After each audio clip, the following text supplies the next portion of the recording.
one day bringing donuts in the morning and your coworkers love you. Bringing donuts the next day, your coworkers love you even more. Don't bring in those donuts on day 3 and see how they treat you. That's how fast it can turn, man. And you know, if LeBron James is able to capture this championship, it's going to be epic, man, because what can the naysayers say then? What can the haters say then? Are they going to make excuses and say that Steph was hurt, that Draymond was suspended, that Bogut was out, that Iguodala's back is hurt? Because Cleveland made those same claims last season. Kyrie was out. Love was out. I can't wait, man. You know, and Sunday cannot get here fast enough. Golden State's just got to eliminate the turnovers.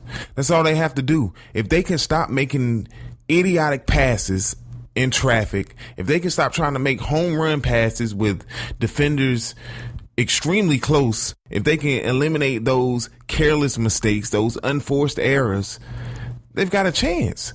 And I think they've proven that throughout this series, and they've proven throughout the year that they're the best team in the NBA. LeBron James even calling them that after Game 6. But again, the Cavs will go as Kyrie Irving goes. If he can come out on the road and play like he did in Game 5, they're going to be fine because you know what you're going to get from LeBron.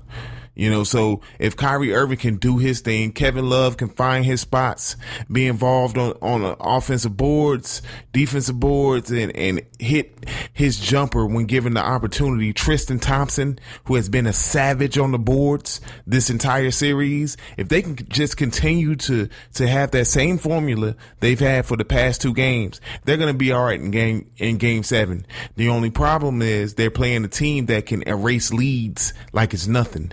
I mean, Cleveland was up 22-24 in the first half, and just like that, the lead was cut to single digits. You know, so no lead is safe for them, especially when they've got everybody hitting shots. I think Mo Spates needs to play a bigger part in Game 7. I think that, you know, the bench for Golden State as a whole needs to play so much better, but Mo Spates, if he can give you more offense, that offense that's being eliminated right now because Harrison Barnes is giving you Zetto and Espanol, you know, then they're going to be all right in Game 7. So lot of things in the air right now. Don't know how it's going to go on Sunday, but we will find out from King Jaffe Jofer himself in our next segment, because when we come back, it's The Omen with Daimeon Banks right here on the All Things Sport podcast. Pierre Banks here, thanking you all for listening to the All Things Sport podcast. Please subscribe for much more of the show. Also, join myself and Rudy Mondragon for In My Humble, The Split Decision, where we discuss all things boxing and what is just our humble opinion on the In My Humble YouTube channel. The All Things Sport Podcast. We go back like spinal cords and car seats. With Daimeon Banks and Pierre Banks on Spreaker Radio.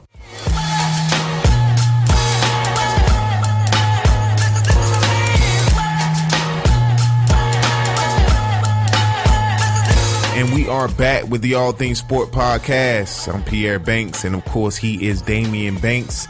And right now is Young Loxley and LaShawn Banks' favorite segment of the All Things Sport Podcast. It's time for The Omen.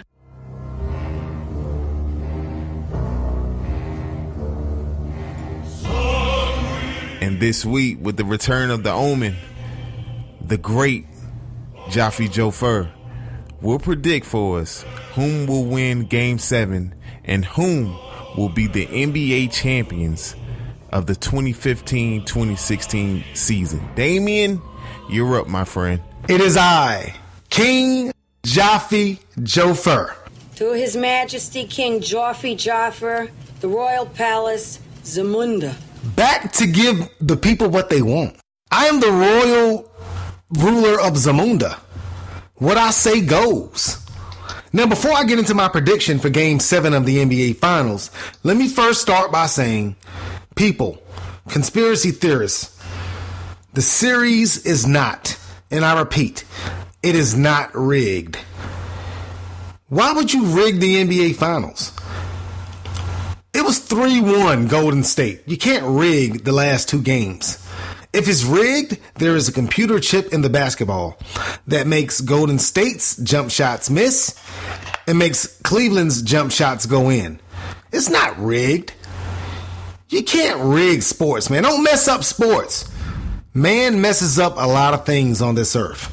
We've messed up the ozone layer. We've messed up the dab. When Hillary starts dabbing, it's over. We've messed up the nay-nay. When you see police officers doing the nay-nay, it's over. Man messes up so much. We can't mess up sports. Don't blow my sports high. Stop it, bruh. For real. Sports is not rigged. So if sports was rigged, why would they want the most hated man in basketball to win a championship?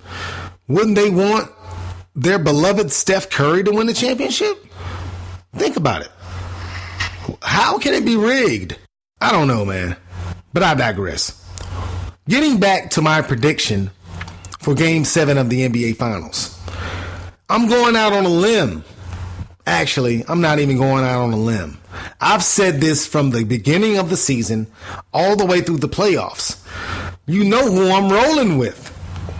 LeBron James and the Cleveland Cavaliers will win Game 7, 110-102, capturing the NBA championship, bringing satisfaction to all the fans in Cleveland, Ohio. LeBron James is going to go for a game-high 47 points in Game 7. I said it, man. 47 points. Cleveland, start celebrating. Police in Cleveland, start putting in those overtime hours because the ticker tape parade will happen next week in Cleveland, Ohio. You heard it here first. You've heard it from the mouth of the royal ruler of Zamunda, King Jaffe freaking Jofer. I'm done. Daimeon, I've heard your omen for this week. I've heard you for weeks pronounce the Cleveland Cavaliers as the NBA champions.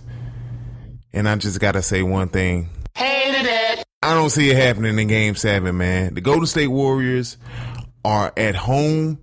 They've got the experience. They're the defending champions. They've just beaten this team a year prior to where we are now. And the two-time MVP will have his say in Game 7 at home. I just don't see those calls not going his way, especially after the fuss that he and Steve Kerr put up after Game 6. And, you know, you got to think that at home, he'll get the benefit of the doubt. You've forgotten the most important thing. This is the city of Cleveland we're talking about. They will find some way to blow it. I guarantee you. They will find some way to lose this ball game. It's just the way it goes. The city is cursed. They hadn't won a championship since 1964, if I'm not mistaken. And I don't see it happening in 2016. Pierre, you're wrong. Curses are made to be broken. Your beloved Boston Red Sox were once cursed. Now they thrive in Major League Baseball. Cleveland, fret not. Your curse, I'm lifting that curse right here on the All Things Sport podcast. That curse is no more. You're lifting it, huh? LeBron James will score 47 points, pull down 22 rebounds, and I'll throw in 5 assists for good measure. Cleveland Cavalier fans, rejoice. You will be NBA champions. This is a first. Mark this day down in history. It's the day that it all changed for the city of Cleveland. Robert Griffin III will lead the Cleveland Browns to the AFC Championship game. Doubt it. Cleveland. This is the first on the All Things Sport podcast, ladies and gentlemen. Daimeon has gone from King Jaffe Jofer to Papa Shango. He has lifted Papa the Shango. curse for the city of Cleveland. Cleveland, start dancing now, man. I mean, apparently Daimeon has gone from King Jaffe Jofer of Zamunda to Nostradamus, Negrodamus maybe, Now he's lifted that curse, but it's going to be a great game. There's no denying that it's going to be a great game between two real fierce competitors in LeBron James and Stephen Curry, and it's been amazing to see Steph Curry and LeBron James get into it throughout the series. And I think it all started with that game 3 when Steph Curry dead ball going up for a layup or a dunk or wherever he was, and LeBron James was having none of it. And it started there, and it kind of culminated in game 6 with LeBron in live action throwing one of Steph's shot and just woofing at him, which should have been a technical foul, but I'm not here to be a referee, but well, Steph should be suspended for game 7 for, first of all, cursing profusely to the referee and then throwing his mouthpiece at a fan. But he apologized. He reared back for that. He reared. Listen, he was all smiles on the way out. He reared back. The heat of the moment, man. It's the passion. Steph Curry reared back like a young Clay Buchholz and threw his mouthpiece at a fan. He should be suspended for game 7. But I digress, man. King Joffy Joe Fur has spoken. It's a done deal. I've lifted the curse. All right, Papa Shango, we'll see how that turns out for you next week on the All Things Sport podcast. But to everybody out there, all the listeners, I cannot thank you enough for supporting this whole Banksboy Productions movement, for going to the website, banksboy.com, for listening to the podcast, for tuning in to the YouTube channel to check out In My Humble and In My Humble, The Split Decision, and just all around showing your love. Now, Pierre, before I go, want to say thank you and shout out, man, to a guy who I actually met in the grocery store, man. He had an Appalachian State t-shirt on. A guy by the name of Thomas Hefner had an App State t-shirt on. And, every time someone wears an App State t-shirt, my first thing I say is, give him hell, Nears. And he turned around and, he was like, do you know about Appalachian State? I said, well, my brother Pierre played at Appalachian State. He was like, oh, I love Pierre, one of the best players in school history. And I was like, yeah, we got a podcast on banksboy.com. So I gave him my card and he emailed me. And shout out to Thomas Hefner. Put the All Things Sport podcast and banksboy.com on Yosef's Cabin, which is the unofficial fan message board for Appalachian State Athletics, man. So salute to Thomas Hefner, man. We appreciate you. Again, this fall, I'll be the color commentator for the radio broadcast of the Appalachian State Mountaineers as they take the gridiron this fall to try to build on that 11-2 season from last year, man. Only 2 losses were to Arkansas State, which knocked them out of contention for that Sun Belt title, and then the national runner-up, the Clemson Tigers. So pretty good season for my Mountaineers. Looking for great things from Scott Satterfield, from Dale Jones, and the whole crew out there in Boone, North Carolina, and gonna be a heck of a season. So excited and looking forward to it. This has been a production of the NBA Finals podcast, man. Daimeon, as always, has been a blast, man. We'll catch you all next week, 10 a.m. right here on Spreaker Radio. For my